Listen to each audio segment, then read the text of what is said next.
아침 목상에 오신 여러분들을 환영하고 축복합니다. 하나님께서 새로운 날을 허락하셨는데요. 새로운 날에 걸맞는 새로운 은혜로 오늘 하루 우리 인생을 지켜줄 줄 믿습니다. 오늘은 모세에게 능력을 주시다라는 제목을 가지고 출애굽기 4장 1절부터 17절까지 말씀을 좀 더 살펴봤으면 좋겠습니다. 먼저 5절과 6절 말씀 같이 한번 읽어볼까요?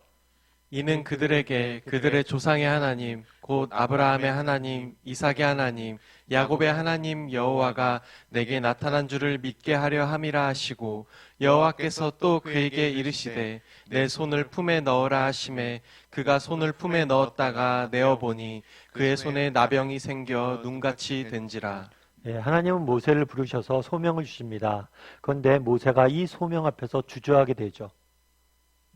왜일까요?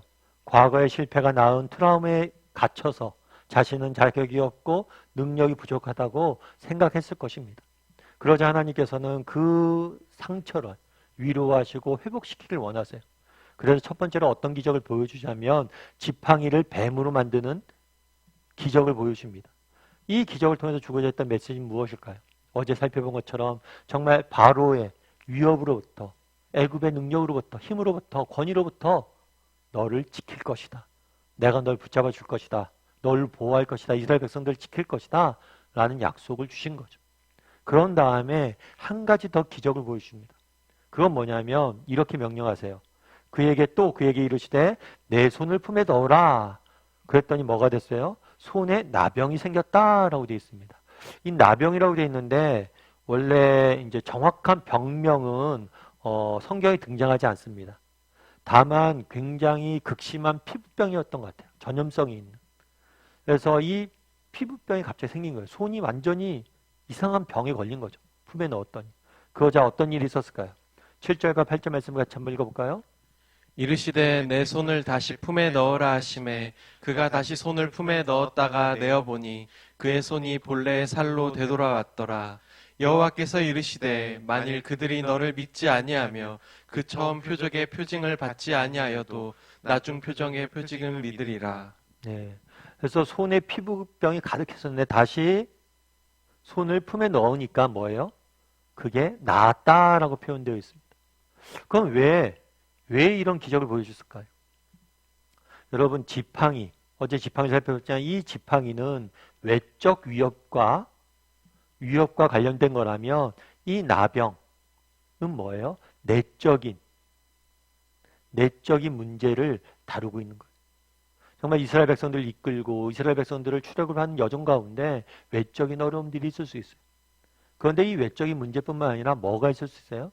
내적인 문제가 더 큰 문제가 될 수 있습니다. 실제로 그랬죠. 모세가 처음에 이스라엘 백성들을 구원하려고 그랬을 때 이스라엘 백성들이 뭘 했어요? 배척했어요.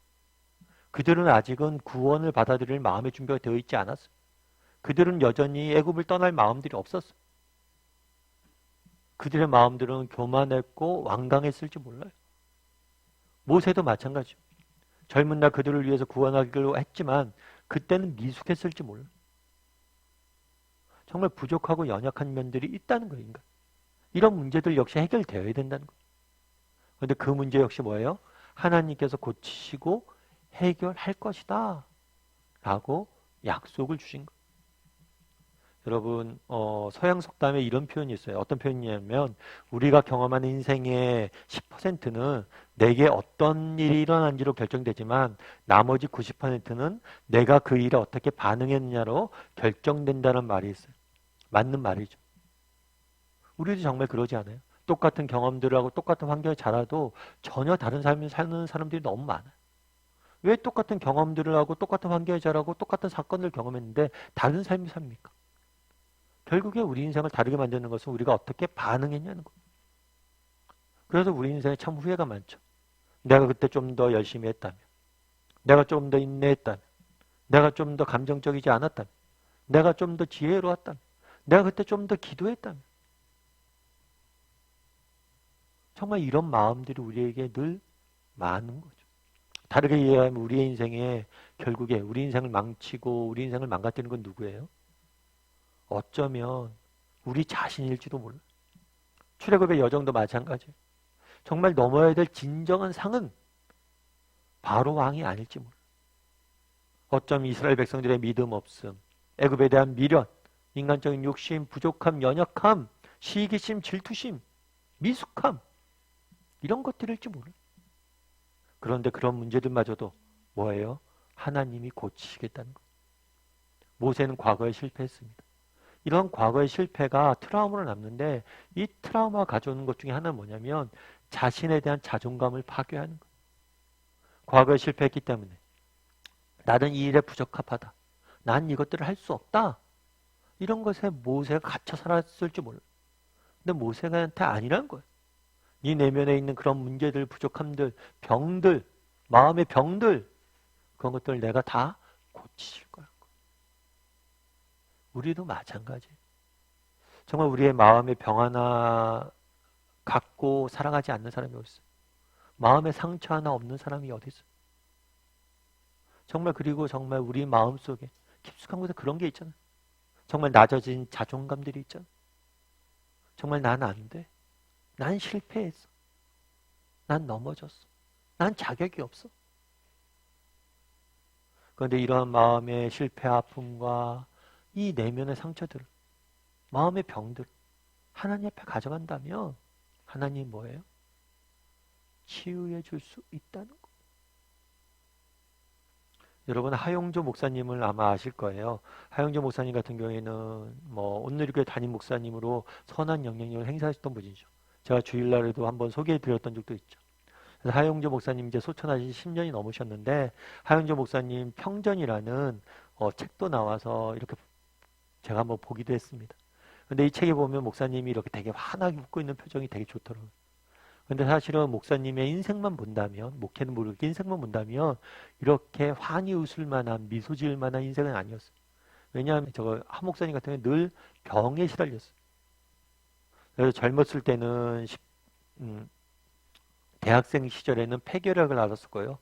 50대 중반에는 간암 판정을 받으셨어요. 그리고 10년 동안 6번이나 간암 수술을 받았어요. 10년 동안 6번 간암 수술을 받으면 늘 수술 받고 회복하고 수술 받고 회복하고 이 과정을 거친 거예요. 그래서 목사님이 사무실을 가면 사무실이 아니라 마치 병실처럼 그렇게 꾸며 있었다라고 이야기도 하더라고요. 그래서 결국엔 65세 굉장히 젊은 나이에 하나님의 부르심을 받았죠. 참 그런 병과 여러 가지 어려움들이 있으면서도 어떻게 그렇게 정말 기쁘게 사역하며 하나님께 영광 돌렸을지. 정말 마지막까지 그렇게 하셨죠. 근데 그분이 하신 말씀 중에 이런 말씀이 있어요. 이런 표현이 있어요. 고난이 나를 어쩌지 못했다. 사단의 공격이 나를 망가뜨리지 못했다. 사단의 공격이 와도 병이 와도 환경이 고통스러워도 우리를 어쩌지 못했다. 고난과 환경을 두려워할 필요가 없다. 하나님만 바라보고 나아가면 이상하게 파도를 넘듯이 산을 넘듯이 모든 고난을 뛰어넘어 승리하게 된다. 나는 이것을 믿는다.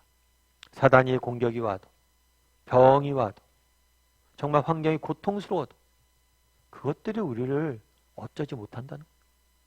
고난과 환경 가운데 두려워할 필요가 없다는 거예요. 왜냐하면 하나님만 바라보면 이 표현이 정말 좋더라고요. 이상하게 파도를 넘다. 이상하게. 우리도 마찬가지예요. 사실 우리의 부족함을 누구보다 잘하는 사람이 누구예요? 우리의 인생을 망치는 게 누구보다도 내 자신임을 누구보다도 우리가 잘 알아요. 그리고 정말 우리가 살아가는 이 세상이 얼마나 정말 이기고 그것들 가운데 승리할 수 있는 힘이 내 안에 없다는 것을 누구보다도 우리가 잘 압니다.